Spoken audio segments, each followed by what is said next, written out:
Morning, sunshines. Listen, reading an amigurumi pattern is not like reading a sweater pattern. It's not like reading a blanket pattern. The difference is it's not just stitches, it's structure, it's building something, it's sculpting something. So every round builds upon each other. Once you learn to see what's happening, you can tweak it, you can flip it, you can scale it, and you can still make it work. That's not breaking the pattern, it's understanding it. And that understanding changes literally everything. Amigurumi patterns aren't just instructions. They're blueprints written in shorthand. In this video, I'm going to show you how to actually understand an amigurumi pattern, not just follow it. Today, you'll learn what each round is really doing, how to spot the shapes hiding in the instructions, and how to start making simple tweaks without wrecking the whole thing. Hi, I'm Marty. I'm an amigurumi designer and a very firm believer that crochet is a sculptural art, not a rigid set of rules. And around here, we learn how to bend the rules, flip the script, and we have a damn good time doing it. So let's hop in. Okay, so let's break down what an amigurumi pattern is actually telling you. Because once you understand the format, the symbols, and all the language, you'll stop guessing and start seeing how each round shapes the final form. So the first thing that we're going to kick into is something you guys already know. If you've been crocheting for a while, it doesn't matter whether it is wearables, blankets, whatever. You're going to have your basic symbol, your basic abbreviations, right? You've got the single crochet, you've got the increase, the magic ring or magic circle, depending on how the pattern is written, back loop only, front loop only, back post, front post, those types of things. And then you've got the repeat. Now, this can happen in various ways, whether it's the REP or repeat from asterisk, asterisk, those kind of things. If there are parentheses around something, that means those instructions are linked together. Like that is a set of instructions. So rather than that set of instructions being for the whole however many rows, it's that many stitches in that round. And then it'll say times however many. That's the number of times that you got to repeat that particular set of instructions that are in those, I don't know whether they're parentheses, brackets that are contained. And then you see notes like work in continuous rounds or join each round with a slip stitch. Those really are going to tell you when you see work in continuous rounds, you know, you just keep going. You don't connect with a slip stitch. That's going to give a more solid round shape. However, sometimes in patterns, it's necessary because of the way the designer is building that particular shape to join with a slip stitch, chain one, and then start all over again. Those are very similar to sweater patterns, blanket patterns, things like that. When you join with a slip stitch and start the whole row fresh, you're not just working in a continuous round. So when you are looking at an amigurumi pattern, it's very important that you check that out first, because if you try to do continuous rounds and you're supposed to be connecting each one, it's not going to turn out the way that you want it to turn out. Amigurumi has different terms. So you'll see something like invisible decrease or fasten off. FO. You don't really see those a lot in other patterns. Those are very good clues though. Invisible decrease is technique so that the decrease isn't as noticeable. So all of those abbreviations and, you know, punctuation and different things really is what makes amigurumi look like a secret code rather than just a pattern, because it's all shorthand. There is so much information packed in every single round that if a designer was to write it out, it would be like this. Understanding that the abbreviations and realizing that it's just instructions in shorthand makes it a little bit less intimidating, I guess you could say. So for example, if you have brackets, if you saw something like this, 2 single crochet, comma, INC inside those brackets times 6, and that's supposed to be 24. That means you do 2 single crochet and increase 6 times throughout that round. That'll give you 24 stitches at the end of the round. You repeat that 6 times, it actually adds. So if you look at the times 6, that'll tell you how many stitches you're increasing in that specific round. The shape effect, actually, if you're going all the way around and you're doing it all evenly spaced like that, like times 6, that gives you a very evenly rounded expansion. That's how you make not the cylinders, I'm sorry. That's how you make the sphere or the circle or the ball, whatever you want to say it, that shape. So when you think of it as far as sculpting with yarn, which is one of the That's how I view amigurumi. It's sculpting with yarn. So when you think about it in a sculptural mindset, every line of the pattern equals the stitch action plus the shape outcome. So you're building or, you know, shaping what you're actually going to get with every single round. You're not just crocheting in rows, you're shaping in real time. So just a really brief recap of the 3 core shapes in every amigurumi. I actually did a video on this, and I'll link it up here if you want to go check that out. But there are only 3. There's the sphere, which is a ball. And it is even increases and decreases. They're shaped evenly all the way around to give that perfect round shape. And then you've got a cylinder. It has no shaping. It's just line after line, just like if you were building the base of your sweater or a blanket. They're even all the way. Every row is the same. No increases, no decreases, nothing. And then a cone is a gradual decrease or a gradual increase, depending on how it's constructed, which is what I want to get into next. The shapes really do hide in plain sight. And once you see them, you can't unsee them. I want to give you some clues about understanding the construction that's really in plain sight. What type of piece are you building? The best way to do this is to take a pattern and identify which shapes are what. Now, some of them might be shaped a little bit different. Let me see if I can. Okay. Because he's close. All right, don't judge me. He's close. My little rhino. This started as a circle, but as I built it out, I built the ridges. So I started from back here. There were increases on this side, but not on this side. Okay. And then I decreased and then I increased. And here I wish I could, it's fine. I increased here to build this little hump. And then at the same time, I was decreasing on this side. So I was shaping. And then we come here. And then on this side, when I started the head, there were massive increases down here so that I could get his jaw right. And then decreases on this side. But on the top, it remained flat. It started with a basic round shape. Then it kind of turned into like, I don't know, kind of don't worry about his head. And don't worry about the bumps. But if you look at just the main shape, it's just like a pill, right? A long, elongated, what is the name of that shape? Good grief. Geometry has never been my thing. The shape is very basic. This is the same thing. So say we didn't do this all in one piece. That would basically be this part right here is just a plain sphere.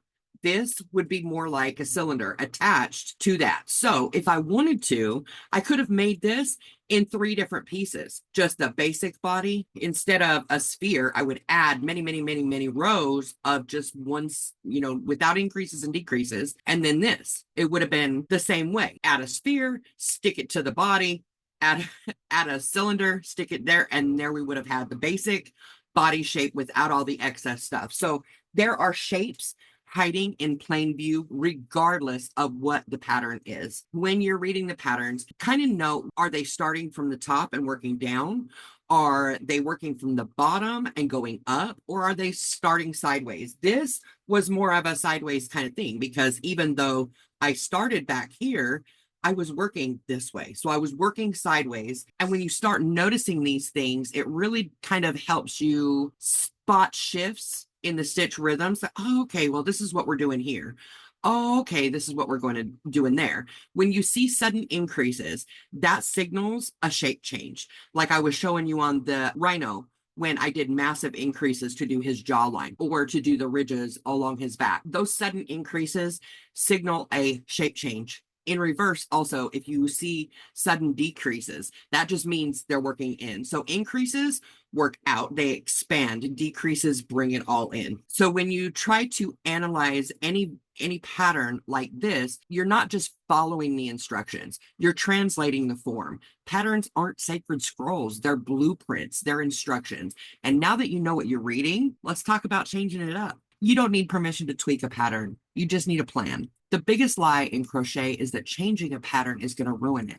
That couldn't be further from the truth. You absolutely can make tweaks as long as you know where to start. Let's talk about some easy and safe modifications that you can make in order to make it more you, to bring your own personality into it. There's a few things you can do. We talked in a previous video about some modifications, some adjustments that you can make. One of those was removing rounds on a shape. For instance, I'm going to use this guy. I use him a lot. Don't judge me. He just happens to be close. On this guy right here, if we were to remove some of these rounds in the middle, it would make it shorter. That would be phenomenal, right? If you wanted to add additional rows on these rows right here where it's all the same, if you wanted to add more of those, it would make him longer. That's some really simple, easy ways. If he fell down, it's fine. That's a really simple and easy way to make some minor size adjustments. If you want something longer, you add rows. If you want something shorter, you take them away. More rounds equals longer limbs, taller heads, longer bodies, that kind of thing. You can also swap out your hook and your yarn sizes. That way you can scale without actually rewriting the pattern. You don't have to change any of the stitches. You just change out your hook and or sometimes you can do both, and or your yarn, and that will make it either bigger or smaller depending on which way you choose to go. A thicker yarn and a bigger hook is going to create a much bigger project, whereas smaller yarn, smaller hook is more miniature. You can also swap features, right? Change the ears, the eyes, the accessories, different kinds of things that give it a little bit more personality the way that you want it to be. You can even use pieces from another pattern if you'd like. If you see that you like the ears from this cat, but you like the body and the head on this cat, well, switch them out. You can do that. You can totally do that. You can also remove the eyes or the nose to give it a different look, a different vibe. So all of these things, if you think about it, you're not rewriting the whole script, right? You're not rewriting the pattern. It's like a recipe. Really, if you think about it, a pattern is like a recipe. You're just adding hot sauce to it, right? You're just adding more flavoring. You're adjusting it to your taste rather than, rewriting the whole recipe. I do want to give you a couple of tips so that you can play smart before you commit to something. If you want to make modifications, like for instance, if you want to extend an arm or make it bigger or something like that, test it on a duplicate piece before you actually commit to that thing. Use scrap yarn to do a prototype change. That way you know whether it's actually going to work before you actually get it all the way done in the yarn that you really want to use. Also, take notes. Seriously, take notes. You're going to forget what you changed. It happens. Write it down like the future you is a stranger, as though you don't know what you're talking about. Don't assume that just because you're writing it down that you're going to understand what you're talking about. Write it in a way that you will understand, even if you never had done it. I don't know if that's coming across right. Anyway, seriously, you'll thank me later. I promise. Trust me on this. In order to document your modifications without actually losing your mind, keep a running document or a notebook of all of the changes that you're making. For instance, you can use shorthand. If you wanted to add length to a project, you can say rounds 5 through 7 single crochet only. Then you can complete the rest of it. You take progress pictures. If you're making multiple different prototypes trying to find what you like, honestly, this is how patterns are born. One tweak, one test, one what if at a time. So in the future, you can adjust head to body ratios. You can freestyle the facial feature placements, yarn hook, gauge tricks, and hacks. Those are pretty cut and dry, but the adjusting the portions, all of these things, these are bigger topics. And I've got videos that deep dive into all of these topics coming soon. So if that's something that lights you up, stick around. Smoosh that little subscribe button and tickle the little bell. That way you get notified whenever I post a new video. Every modification that you make, whether it's big or whether it's small, teaches you something about the pattern. It teaches you something about your style. And that is the first step in designing. That's the first step of finding out what you really like. You have to experiment with it. With all of these changes and all of these modifications, let's talk real quick about what happens when that change throws off everything. The shape looks good, but now nothing's lining up. That's where scale and construction come in, and we're going to go there next. When it comes to scale and construction, they matter. This is where a lot of people get thrown off when they try to modify things or switch things up, because you can tweak a head size or add a new tail or maybe even swap some limbs from another pattern, but then all of a sudden nothing feels right. It all feels off. The parts won't attach.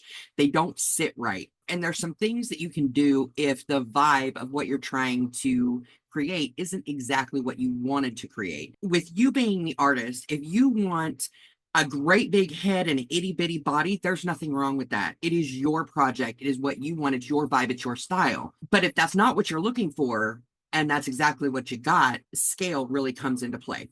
So my best tips, honestly, to keep scale correct throughout your entire project is to use the same hook, use the same yarn for all of the pieces. That way it all matches. The stitch counts match. The body part sizing is going to be the same. For instance, if you want a longer body, you might need to make the limbs longer as well so they don't look all stubby, fat, and chunky, unless that's what you're going for. Like I said, you're the artist, you choose. But these are just some tips in case what you come up with isn't exactly what you thought you were going to get. Some ways you can change it and alter it. The idea is when you're trying to stylize your project, modify the pattern and make it something styled the way that you want it to, is to break the rules, but know you're breaking the rules. Do you see what I'm saying? If you want that bigger head, give it the bigger head. Just know you're doing it. That's really it. Some things that you can do: sketch the proportions the way that you want it to be. It doesn't have to be a fancy sketch, okay? You do not need a degree in art in order to sketch something. Mine look bad. Okay, they do, but they work for me. And that's all that matters. Nobody's going to see it. Just needs to work for you. So if you sketch the proportions or you lay the pieces out before you put them together, you can kind of spot issues before you start sewing everything together. Construction direction really matters as well. So crocheting pieces in opposite directions really can cause chaos when it comes to assembling. Even if they technically fit, they may not look right. Do you see what I'm saying? So a top-down heads pair better with top-down bodies. For some reason, they fit better together. They look correctly. Bottom-up legs attach easier to bottom-up torsos. So consider the shape flow. Don't reverse engineer a tail if it throws off the entire taper. Does that make sense? If you do mix them up, plan it ahead. Adjust how you're going to close or begin your rounds so that the flow makes sense when you sew it together. Use your sketch and notes as your blueprint. Now, the pattern itself is a blueprint, but when you make modifications to get something the way that you want them, those are your blueprints. Those are your things. It's like when you have a recipe that is really good, but you add in a little extra vanilla or a little bit extra butter. You write that stuff down so that next time when you choose to make it, if you choose to make it again, you know exactly what you did to make it turn out so freaking good in the first place. And if it doesn't turn out good, if you have written it down, you know, okay, well, next time I'm not doing this. All right, cool. If you use stitch counts, that's a good way also to align your piece transitions. Don't eyeball it. I promise you, your future self will thank you for it. Don't eyeball it. Make sure you write down every single step, every mod, everything that you do. Write it down. You wouldn't build a house with mismatched Lego bricks. Amigurumi is no different. Shape and scale really do equal structural harmony. You don't need to memorize formulas or be a math genius. I'm certainly no math genius. You just need to pay attention. That's all. Scale, stitch count, construction flow. That's how you go from, I hope this fits, to, I made this fit on purpose. This is how I wanted it to be, because it's not about perfection. It is about intention. When your shapes, your sizes, your structure, when everything works together, your piece doesn't just follow the pattern. It becomes something that you crafted on your terms. And that's where the real power kicks in. So if you've ever felt boxed in by a pattern, or you ever felt like you were too scared to change it, now you know better. You've got the tools. You've got the blueprint. You've got the mindset shift that says, I don't just follow patterns. I work them. I build with them. So let's talk about something just a little bit deeper. A lot of crocheters, most crocheters, are trained to follow. Follow the instructions, follow the rules, follow the pattern. But here's the truth. The pattern is just a guideline. It's not sacred. You are, though.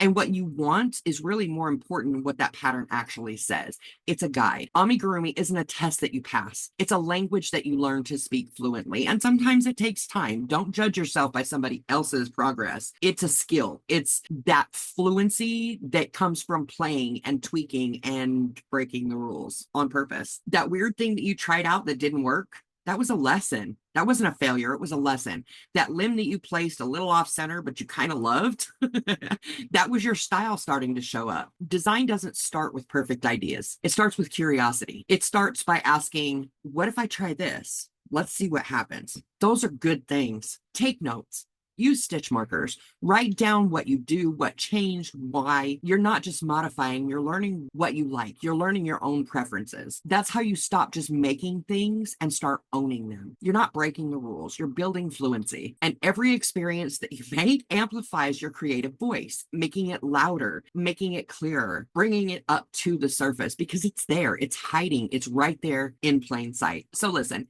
you don't need permission to mess with a pattern. You don't.